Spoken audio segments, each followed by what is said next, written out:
Python programming ক্লাসে তোমাদের সবাইকে স্বাগতম। আজকে হচ্ছে আমরা এই ফিল্ডস কন্ডিশন দিয়ে নতুন একটা সমস্যার সমাধানের চেষ্টা করব। তোমাদের বইয়ের 123 পেজের ব্যবহারিক সমস্যা 4 যেটা আছে, যে একটা সংখ্যা জোড় না বিজোড়, সেটি আমরা একটু সমাধানের চেষ্টা করব। তো জোড় বিজোড়ের শর্ত হচ্ছে কি, যে যদি একটা সংখ্যা হচ্ছে 2 দিয়ে ভাগ দিই, মনে করো যে ভাগ দেওয়ার পরে যদি হচ্ছে কি ভাগশেষ যদি না থাকে, অর্থাৎ 0 থাকে, সেক্ষেত্রে সেটা হচ্ছে কি জোড় বা হচ্ছে ইভেন। আর যদি হচ্ছে অন্য কিছু থাকে, একটা ভাগশেষ থাকে 1 2 3 4 5 6 whatever, তো সেক্ষেত্রে সেটা হচ্ছে বিজোড় হচ্ছে। ঠিক আছে, তো আমরা এই দুইটা হচ্ছে শর্তের উপরে বিবেচনা করে হচ্ছে আমরা জোড় বিজোড় নির্ণয় করব। তো চলো আমরা কোডটা একটু লেখা শুরু করি।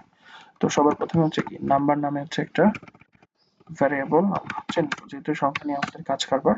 তারপর হচ্ছে কি আমরা তার ডেটা টাইপটা হচ্ছে ডিক্লেয়ার করে দেবো, সেটা হচ্ছে যে ইন্টিজার।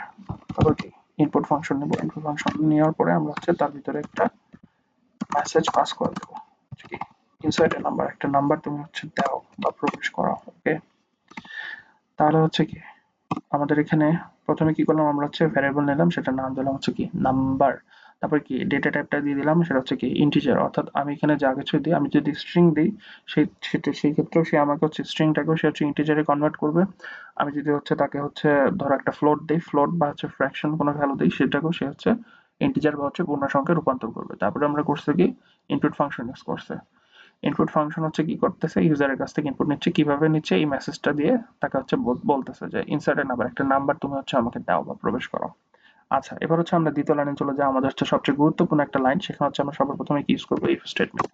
ইফ স্টেটমেন্ট দেওয়ার পরে আমাদের এখন কাজ কি থাকতেছে, কাজ থাকতেছে হচ্ছে কোডকে শর্তটা বলে দেওয়া, যে আমি হচ্ছে চাচ্ছি হচ্ছে এই জিনিসটা, যে এই যে নাম্বার নাম্বার হচ্ছে এই যে ভ্যারিয়েবলটা, সেটা হচ্ছে কি করতেছে, আমরা মডিউলো করতেছি, মডিউল 2 দিচ্ছে হচ্ছে 0।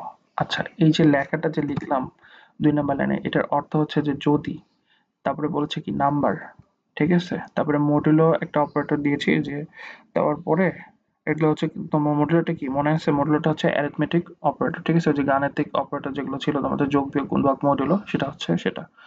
আচ্ছা, তারপরে কি দিয়েছি, 2 দিয়েছি, 2 দেওয়ার পরে কি দিয়েছি, এই যে এটা হচ্ছে রিলেশনাল অপারেটর।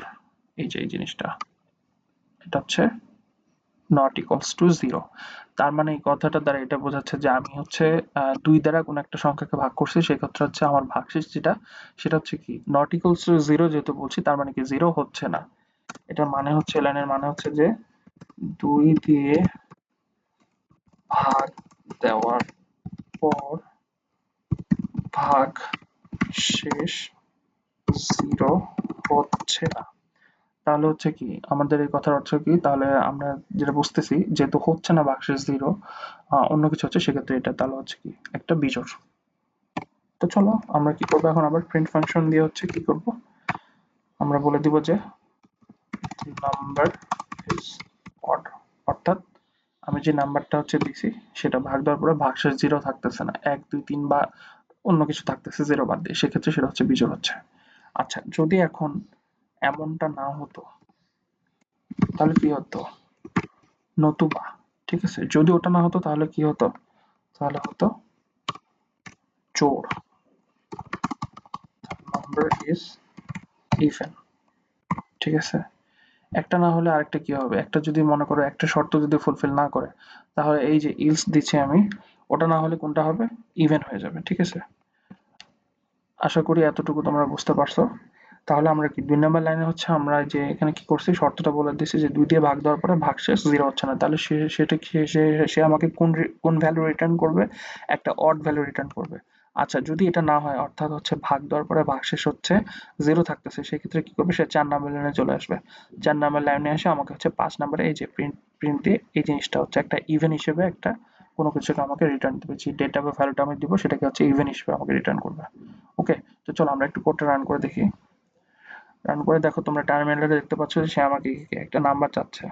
তো ধরো আমি দিলাম হচ্ছে 4, 4 দিয়ে আমরা যদি কোডটা রান করি, সে আমাকে রিটার্ন দিচ্ছে কি ইভেন এসে রিটার্ন দিচ্ছে। তার মানে কি 4টা হচ্ছে কি একটা জোড়। তার মানে কি আমাদের হচ্ছে 2 এবং 3 নাম্বার লাইনে হচ্ছে কোনো কাজ হয়নি, সে সরাসরি 4 নাম্বার লাইনে চলে আসছে। কারণ কি আমাদের হচ্ছে 2 নাম্বার লাইনে সে হচ্ছে শর্তটা ফুলফিল করেনি। যদি ফুলফিল করতো তাহলে সে হচ্ছে আমাকে আউটপুট হিসেবে কি অড রিটার্ন দিত। ঠিক আছে, এখানে লেখা থাকতো দ্য নাম্বার ইজ অড, এমনটা আসলে হয়নি। এখন আমরা অন্য একটা সংখ্যা হচ্ছে প্রবেশ করে দেখি। চলো কোডটা আবার একটু রান করি, রান করে তারপরে আমরা করবো কি একটা নাম্বার দিব, সেটা হচ্ছে যে 7। 7 দেওয়ার পরে এখন দেখো সে কি করতেছে, আমাকে অড কিন্তু রিটার্ন দিচ্ছে। তার মানে কি এখানে 2 নাম্বার লাইনে হচ্ছে আমাদের শর্তটা ফুলফিল হয়ে গেছে, সে হচ্ছে এই শর্তের সাথে মিলে গেছে, যার কারণে হচ্ছে আমাকে কি হিসেবে একটা অড ভ্যালু রিটার্ন দিচ্ছে, অর্থাৎ 7 হচ্ছে কি, হচ্ছে একটা অড। ঠিক আছে, তো আশা করি তোমরা এই সমস্যাটা তো বুঝতে পারছো।